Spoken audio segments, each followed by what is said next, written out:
भारत में जब पर्यावरण की बात होती है तो अक्सर हिमालय, नदियाँ और घने जंगलों का जिक्र होता है। लेकिन भारत के पर्यावरण को बचाने वाला एक ऐसा रक्षक भी है जो शांत है, प्राचीन है और अक्सर नज़रअंदाज कर दिया जाता है। यह है अरावली पर्वतमाला। लगभग 700 किलोमीटर तक फैली अरावली गुजरात से राजस्थान, हरियाणा होते हुए दिल्ली तक जाती है। यह दुनिया की सबसे पुरानी पर्वतमालाओं में से एक है, हिमालय से भी पुरानी। अरावली ऊंचे, बर्फ से ढके पहाड़ नहीं है, लेकिन पहाड़ भारत के जीवन तंत्र के लिए बेहद जरूरी काम करते हैं। ये रेगिस्तान को रोकते हैं, पानी को जमीन में संजोते हैं, हवा को साफ करते हैं और कठोर जलवायु में जीवन को संभव बनाते हैं। आज इसी अरावली का भविष्य एक बड़े सवाल के घेरे में है, सुप्रीम कोर्ट के हालिया आदेश के बाद। जो फैसला देखने में तकनीकी लगता है, वही फैसला उत्तर पश्चिम भारत के पर्यावरण और आदिवासी जीवन को दशकों तक प्रभावित कर सकता है। अरावली पर्वतमाला पूरब से पश्चिम की तरफ जाती है और जो हमारे दक्षिण से आने वाले बादल हैं, जो बे ऑफ बंगाल की तरफ से आते हैं और जो पश्चिम से आते हैं, उन दोनों को मिलके बरसाने का काम हमारे अरावली पर्वतमाला करती है। और ये यदि नंगी हो जाती है तो यहाँ का टेम्परेचर बढ़ जाता है और इस रेड हीट के कारण वो जो बादल हैं वो ऊपर उठ जाते हैं और फिर हवा के दबाव में आगे निकल जाते हैं। यहाँ का वर्षा का चक्र बिगड़ जाता है और वर्षा का चक्र बिगड़ने से यहाँ की खेती और यहाँ का जीवन, उस सब पर बहुत दुष्प्रभाव पड़ रहा है। मेरा कहना यह है कि हमारी दिल्ली की सरकार को और भारत सरकार को अरावली पर्वत के लोगों की मंशा को समझकर अरावली की जितनी भी जल संरचनाएं हैं उनको भी बचाना चाहिए। और जल संरचनाएं बचेंगी तो अरावली में मिट्टी में नमी होगी और हरियाली बढ़ेगी और फिर यहाँ की हरियाली जो बढ़ेगी वो उसके ट्रांस एवोपरेशन के कारण जो बादल आएंगे वो अरावली में अच्छे से बरसेंगे। तो बादलों को यदि अरावली में अच्छे से बरसाना है तो फिर अरावली की हरियाली को कायम रखना है।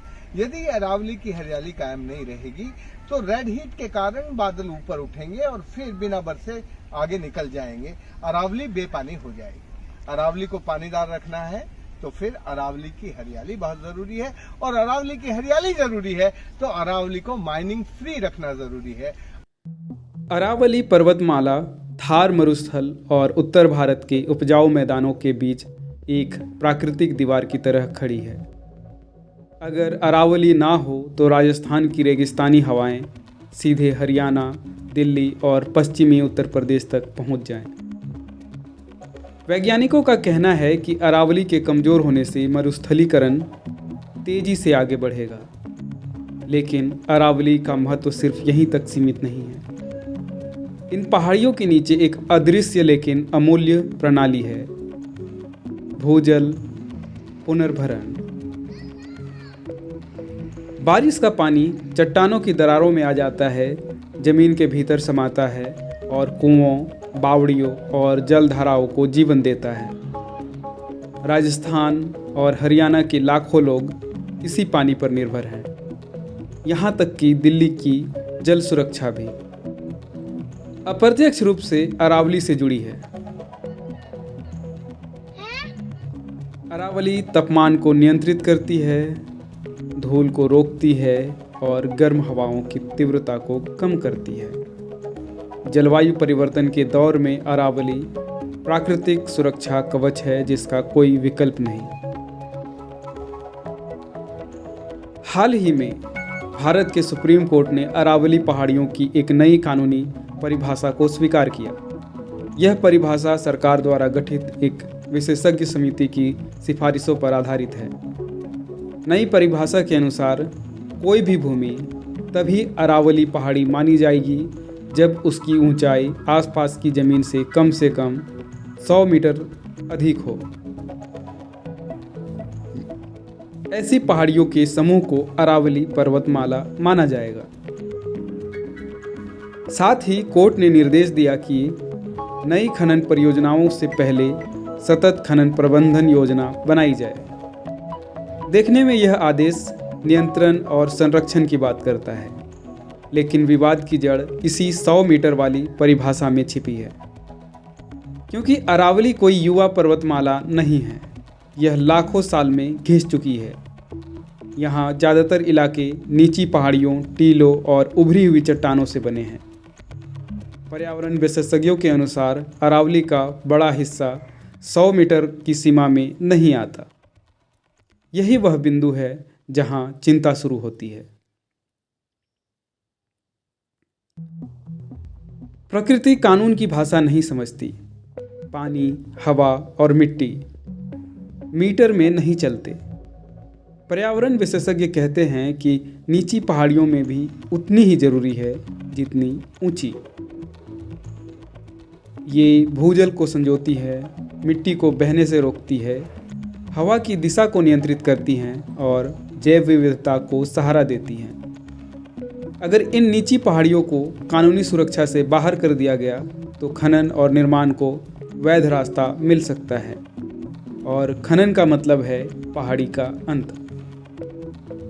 एक बार पहाड़ी टूटी, पानी की धाराएं खत्म, जमीन बंजर, तापमान बढ़ा और धूल हर तरफ। वैज्ञानिक चेतावनी देते हैं कि अरावली को नुकसान पहुंचाने से जल संकट बढ़ेगा, मरुस्थलीकरण तेज होगा, दिल्ली एनसीआर में प्रदूषण और बढ़ेगा, हीट वेव्स ज़्यादा घातक होंगी। इसलिए यह बहस केवल कानूनी नहीं, पर्यावरणीय अस्तित्व की बहस है। आदिवासी और ग्रामीण समुदायों के लिए अरावली सिर्फ जमीन नहीं है, यह चारागाह है, पानी का स्रोत है, जंगल है और संस्कृति है। अधिकतर आदिवासी सामूहिक भूमि पर निर्भर होते हैं, ना कि निजी जमीन पर। नई परिभाषा से बाहर की गई नीची पहाड़ियाँ अक्सर इन्हीं समुदायों का आधार होती हैं।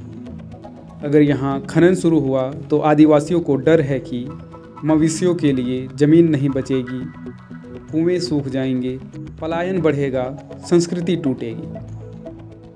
विकास का लाभ शायद उन्हें कभी ना मिले, लेकिन नुकसान उन्हें हमेशा उन्हीं को झेलना पड़ता है। यही वजह है कि आदिवासी नेता इसे पर्यावरणीय न्याय का सवाल मानते हैं। विषय आगे आप कर। ये मेरी जो मुख्य बात है, अरावली पर्वत श्रृंखला, हमारे यहाँ शेखावत जी मंत्री जी बैठे हुए, सर भी बैठे हुए, राजस्थान की रीढ़ की हड्डी माना जा रहा है। और अभी सुप्रीम कोर्ट का जजमेंट आया, हमारी मोदी सरकार स्वयं गई और 100 मीटर से नीचे वाली सारी पहाड़ियों को खनन करने के लिए अनुमति दी गई है। ये अरावली पर्वत श्रृंखला को खत्म किया जाएगा, राजस्थान खत्म हो जाएगा, क्योंकि रेगिस्तान को रोकने का काम भी हो रहा है। अगर अंतिम में हमें वंदे मातरम का सम्मान देना है तो धरती को संसाधन मान के उसका उत्खनन करना बंद करना पड़ेगा। आज अरावली को नुकसान सिर्फ गांवों तक सीमित नहीं रहेगा। दिल्ली जैसे शहर अरावली पर निर्भर हैं, हवा, पानी और तापमान के लिए। अगर अरावली कमजोर हुई तो शहरों में प्रदूषण और असहनीय होगा।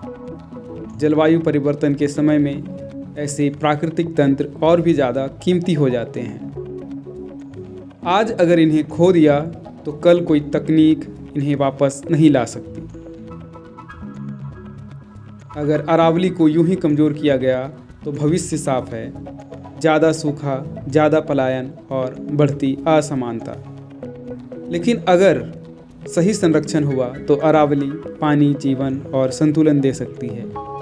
यह चुनाव विकास बनाम पर्यावरण का नहीं है, यह चुनाव है लाभ बनाम भविष्य का। सुप्रीम कोर्ट का आदेश कागज पर लिखा गया, लेकिन उसका असर जमीन पर दिखेगा। अरावली ने लाखों साल भारत की रक्षा की है। अब सवाल यह है, क्या भारत अरावली की रक्षा करेगा? क्योंकि एक बार पहाड़ी खत्म हुई तो कोई कानून उसे वापस नहीं ला सकता।